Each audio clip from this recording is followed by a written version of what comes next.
Hi everyone, I'm Nini, and we're Team Gutenberg. We're a team of 2 MBAs and 3 machine learning engineers. We started this quarter with a problem statement that was hyper-focused on the lack of labeled training data in the intelligence community. And I'll talk a little bit about how we came to this problem, because it's a little different from other teams. Where we ended up after 10 weeks and 114 interviews is a much broader understanding of the vulnerability that we face because of the kind of under-analyzed mass of data that the intelligence community is sitting on, analyzing less than 1% of the data it collects because the problem is currently being solved in a highly manual way with eyeballs on screens and numbers of analysts. So that's the problem that we tackled through the quarter. So the standard process you've heard about is that the Defense Department or the intelligence community proposes a problem and a team forms around that. For us, what we did, I was coming out of the intelligence community, coming into business school, and I had experienced as an analyst working with data scientists in the IC that it was a real challenge for us to implement machine learning models on the classified side because of this lack of labeled training data. And so I came into the class thinking about this problem. We came together as a team to tackle it, and through working with Jeff and the Hacking for Defense team, we were able to land this problem with the Office of Director of National Intelligence.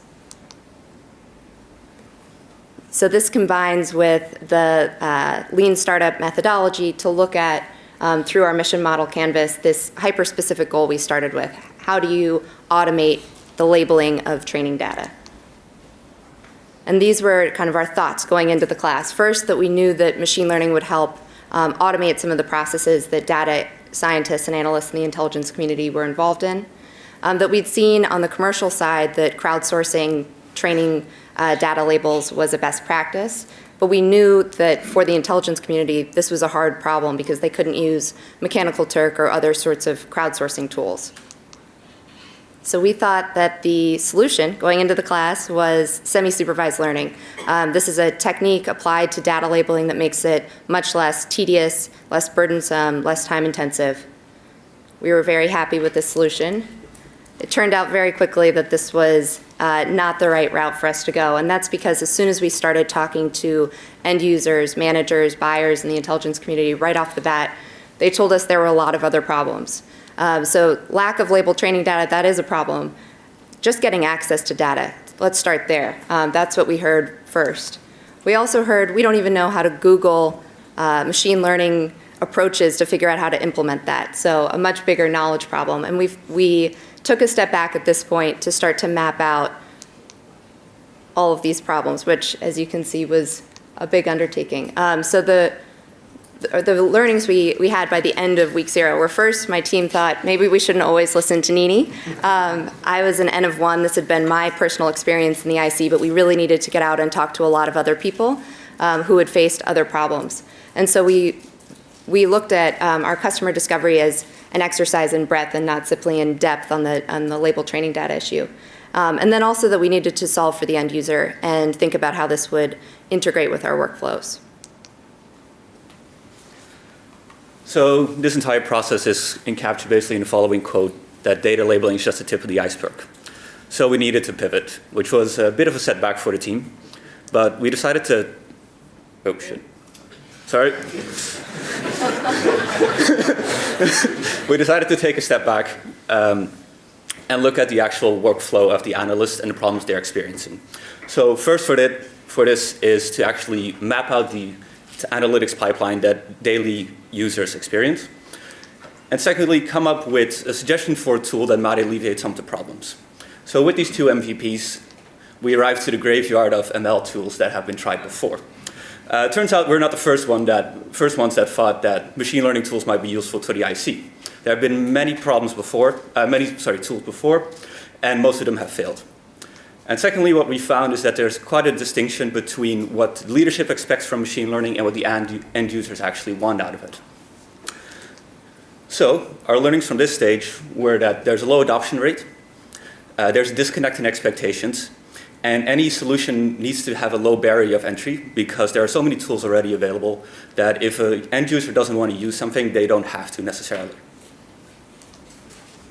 So here we are in phase 2, week 3 approximately, and really we're still solutions oriented at this point. So we decided we needed to step back even further and figure out what really was ground truth around ML in the IC.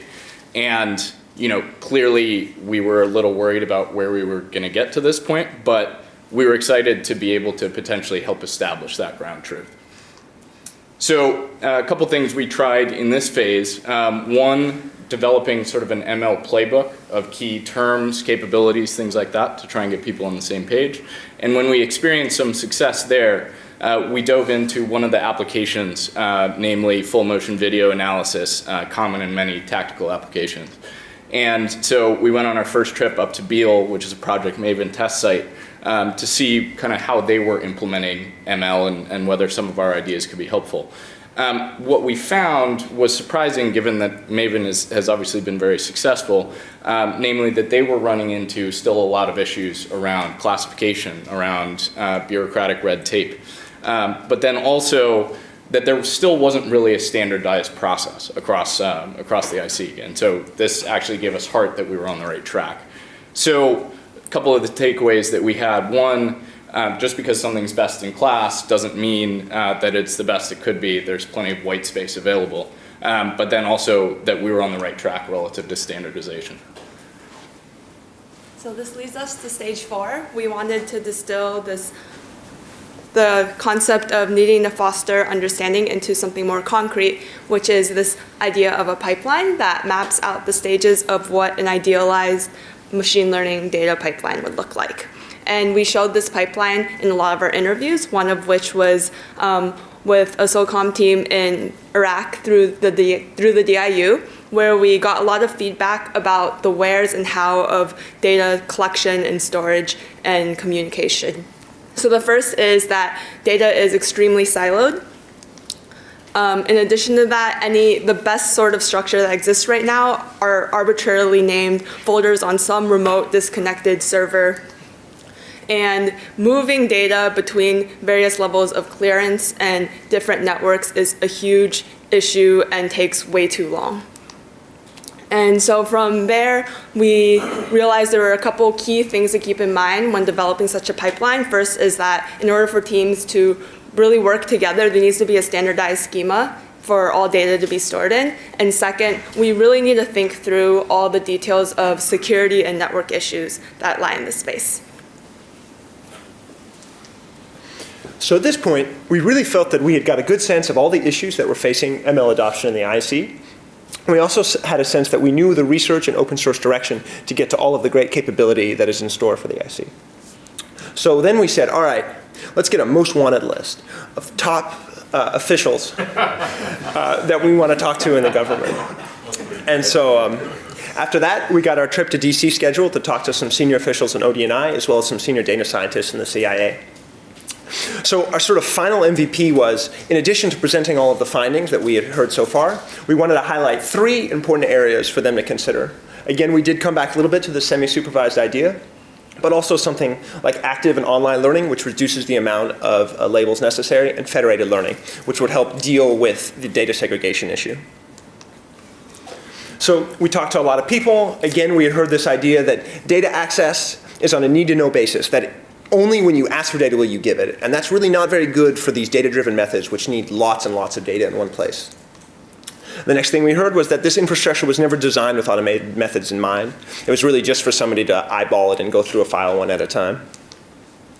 And the last thing, when we presented all of this to the senior officials, they said, what would make you guys want to join the IC? And so really our takeaway was that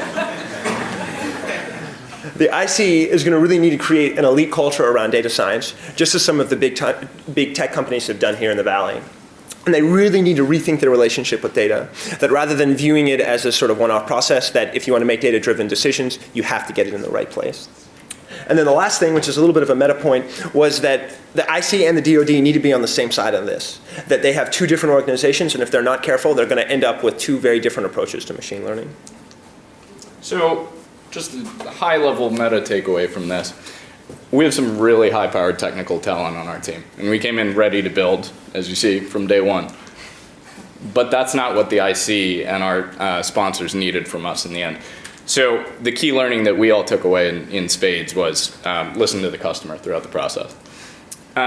Just a quick follow-up on what we're going to be doing next. We did get some follow-ups out of DC for some input that a couple folks want from us on various subtopics, so we'll delve into that. And though we will not be continuing on this project, we all remain very excited and have gotten very interested in sort of defense problems, and I suspect it will be a part of our lives going forward. So thank you all very much, and especially to the teaching team, to our sponsors and mentors. We couldn't have done it without you, so we appreciate it.